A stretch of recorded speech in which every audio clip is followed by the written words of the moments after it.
여러분 안녕하십니까? 오늘 논평의 내용은 사실 제가 이틀 전에, 그러니까 12월에 있었던 그 국민의힘 1대1 마수 토론을 지켜보고 난 뒤에 바로 메모를 마치고도 한 이틀 동안을 더 고민하는 시간을 가지면서 재차 다시 생각이 바뀌고 또 바뀌다 보니 결국 오늘에야 방송하겠습니다. 더 말할 것도 없이 저도 처음에는, 그러니까 한창 토론을 지켜보면서 먼저 공격하는 사실로부터 시작하는 홍준표 후보를 향하여 조금의 숨돌릴 여유도 없이 바로 최상의 공격으로 맞대응하는 윤석열 후보에게 솔직히 마음속으로나마 환호를 질렀던 것도 사실입니다. 그런데 여러분들께서도 보면 알 수 있듯이 여기 유튜브에서도 윤석열 후보를 지지하고 성원하는 그 유튜브 방송 자체도 아마 홍준표 후보에게 비해서는 거의 2배 이상으로 더 많을 거예요. 거기다가 현실에서 이 윤석열 캠프가 사람을 긁어모으는 그런 재간은 확실히 뛰어난 것 같습니다. 원래 윤 후보 본인이 홍 후보에 비해서 그 어딘가 나이도 젊고 또 외형상으로도 키가 크고 아주 사나이답게 생기신 데다가 더구나 가장 최근까지 검찰의 최고 수장으로 있었을 뿐만 아니라 정부 여권과 가장 치열하게 싸워왔던, 한마디로 지난 1년 동안 대한민국 보수파 국민들의 그 마음속의 최고의 영웅이었었잖아요. 물론 윤석열 후보를 가리켜 악마라고 부르고 있는 사람들도 또한 적지 않은 것도 사실이긴 합니다만은, 그럼에도 불구하고 이 악마 밖에는 또 다른 대안은 없지 않느냐는 식으로 윤석열의 손을 잡고 있는 사람들이 또한 아주 많잖아요.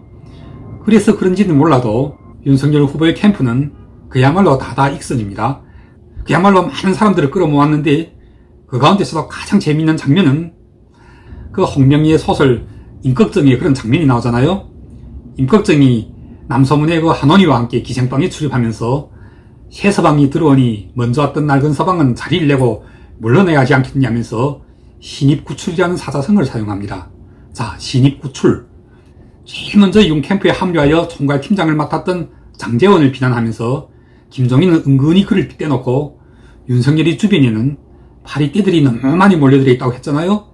그러다가 장제원이 이제 자리를 내놓고 사라지기 바쁘게 윤 캠프로 밀고 들어온 차들이 거의 대부분이 다름 아닌 바로 김종인이 국힘당에서 신복으로 데리고 있었던 사람들입니다. 제가 그 이름들은 여기서 일일이 거론하지 않겠습니다만은, 그러니까 지금 윤석열 캠프는 사실상 김종인의 사람들로 거의 모조리 채워졌다고 해도 과언은 아닌 것입니다. 절반은 문정권에서 나온 사람들이고, 그리고 나머지 절반은 바로 김종인이 데리고 있던 사람들로 채워진 것입니다. 물론 사람이 많이 모여드는 것은 나쁘다고만 할 수는 없을 것입니다. 그럼에도 불구하고 윤석열 주변의 사람들을 하나하나씩 살펴보면 솔직히 불안하기 그지없습니다. 이미 캠프 절반을 차지하고 있는 김종인의 사람들과 다른 절반은 문정권에서 나온 해바라기형의 인물들, 그리고 캠프 바깥에서는 사실상 김종인 못지않게 코치하고 있는 진중권까지 포함하여 이들을 가리켜 과연 대한민국의 정통 보수파의 철학에 확실하게 부합하는 인물인지에 대해서는 한마디로 의구심을 가지지 않을 수가 없는 것입니다. 지금은 어떤 말까지 돌고 있느냐면, 윤석열 캠프에는 사실상 상황이 두 사람이 있는데 그 두 사람이 다름 아닌 바로 김종인과 진중권이라는 거예요. 자, 어디 한번 물어봅시다. 이 두 분 보수 맞습니까? 더도 말고 윤석열 후보 캠프 내에서도 자기들을 돕고 있는 이 두 사람을 가리켜 이 두 사람 보수 맞다고 말할 수 있는 사람은 아마 아무도 없을 것입니다. 그러니까 다시 말씀드리자면 윤석열 캠프는 진보 좌파에서도 가장 진보 좌파, 한마디로 더불어민주당보다도 훨씬 더 왼쪽에 있는 민주통합당 출신의 진중권, 이건 완전 골수 좌파 아닙니까? 그러니까 골수 중에서도 골수 진보 좌파인 진중권과, 그리고 진보건 보수건 상관없이 오로지 그 자신의 이익과 필요에 따라서는 언제라도 진보가 될 수 있고 또 보수도 될 수 있는 김종인 같은, 이건 한마디로 이념적인 지조라고는 근본 기대조차 할 수 없는 한마디로 갈보죠. 정치 갈보죠. 그래서 제가 이미 여러 차례 논평을 통하여 윤석열은 절대로 김종인과 가까이 하지 말고 홍준표도 절대로 박지원 같은 자들과 이름을 섞어서는 안 된다고 여러 번 호소하곤 했었는데, 자, 이번 1대1 마수 토론까지 펼치고 나니까 진중권과 김종인, 바로 이 두 분, 윤 캠프의 상황이 모두 언론에 나와서 윤석열이 훨씬 더 잘했다고, 윤석열이 반드시 대통령이 될 것이라고 자화자찬도 모자라서 아주 대놓고 올리치고 있잖아요. 그래서 제가 다시 한번 묻겠습니다. 여러분들 보시기에는 확실히 이번 1대1 마수 토론 정말 윤석열이 굉장하게 잘했는가요? 아니면 홍준표는 그 윤석열 쪽의 지지자들과 광신도들, 나아가 유튜브 평론가들이 이르기까지 그들 모두가 한결같이 논평하고 있는 것처럼 홍준표는 윤석열이 아주 처참하게 패했다고 보여지는가요? 자, 오늘 논평의 핵심으로 들어가겠습니다.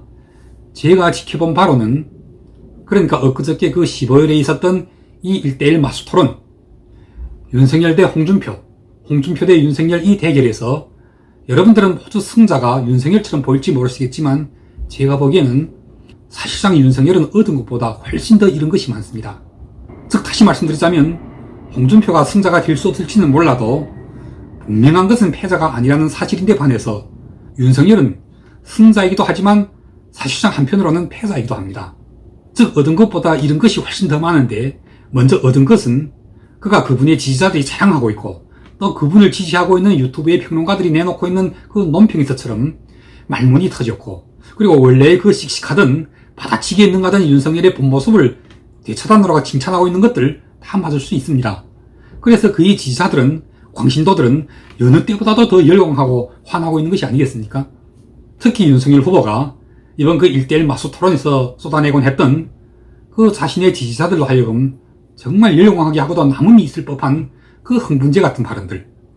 왜냐하면 정치경력 26년이면 겨울 좀 갖춰달라든가, 또 난 특활비 이름도 손댄 적이 없다든가, 그리고 특히 그 비호감도에 대해서 반격할 때는 전혀 홍준표 쪽에서 바로 여기에 대고 했던 그 내용까지도 거의 또 하나 틀리지 않을 지경으로 모조리 암송하다시피 해서 쫙 내리외울 때는 솔직히 저도 감탄하지 않을 수가 없었습니다.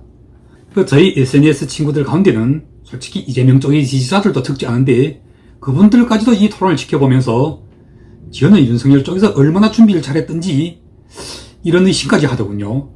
혹시 홍준표 쪽의 캠프에서 홍준표 후보가 비호감도에 관한 질문을 하게 된다는 것을 알고 있는 어떤 자가 귀띔해준 것이라도 아닐까 고 말입니다. 뜻인즉 홍준표 캠프 쪽에 한편으로는 윤석열 쪽에다가도 한 다리를 걸치고 있는 그런 불확치가 숨어있는 것이 아닐까 하고 의심할 정도로 윤석열은 이번 토론을 굉장하게 준비를 잘했다는 소리인데, 그럼에도 불구하고 마지막에는 어떻게 한마디 평가하고 있느냐면, 자, 윤석열이 진짜 처음에 비해서 토론은 확실히 점점 더 잘해가고 있다는 거예요.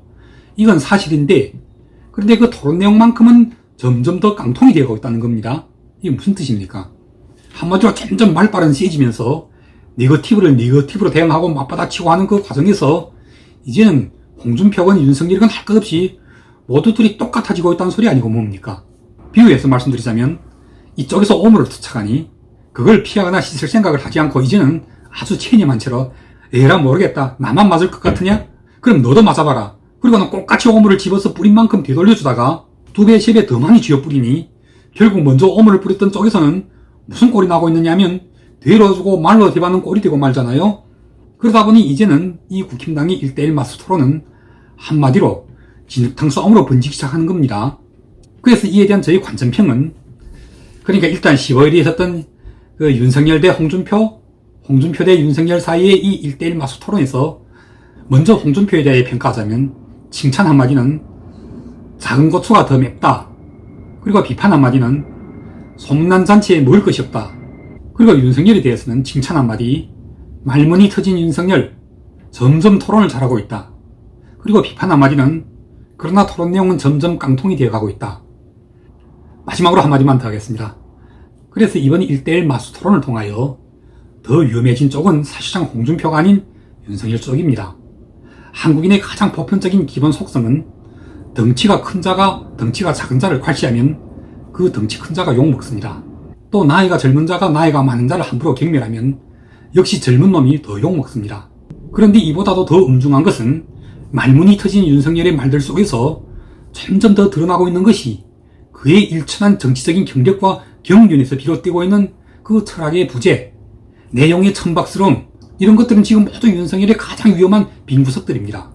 일반 지지자들 또는 광신도들의 눈에는 그런 빈구석들이 전혀 보이지 않을지 모르지만 상대인 홍준표나 또는 이재명 같은 고수들한테 진짜로 면바로 걸리면 그런 빈구석이 터도 말고 그냥 딱 한 개만 드러나도 그 순간에 명치를 찌르고 말해서 굴러떨어지게 된다는 것을 명심하시기 바랍니다.